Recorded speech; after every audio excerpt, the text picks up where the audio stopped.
हुन्छ, सभा हुन्छ, विशेष सभा हुन्छ। बुझ्नुभयो? ठुलो स्वरमा तपाईँ पनि ठुलो स्वरमा सानो स्वरमा सम्झाउने कोसिस गरेको बुझ्नुभयो? किन अनावश्यक अनावश्यक कुरो गर्नुहुन्छ। मेरो अधिकार क्षेत्रभित्र पर्दैन, म कहाँबाट गर्छु?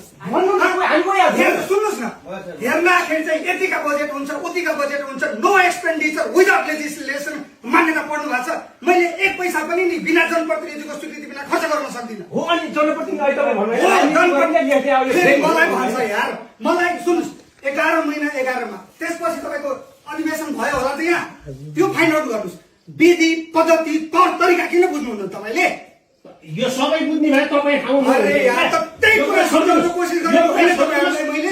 जनता अध्यक्षको जनता भनेको भन्ने कुरा हो। 3 लाख रुपियाँ मैले त्यति भए सम्झौता गर्नुहोस् भन्ने कुरा। 3 लाख सबैले जनता पाउने होइन क्या सर? सुन्नुहोस्, सबैले भन्नु पर्यो, अध्यक्षलाई भन्नु पर्यो यस्तो तोप नलाउनु छ भन्नु पर्यो क्या तपाईँ? 1 मिनट हामीलाई के भन्नु पर्यो नि त यहाँ? अध्यक्ष भन्ने कुरो जुन छ नि, अध्यक्ष पनि एक्लैले गर्न सक्नु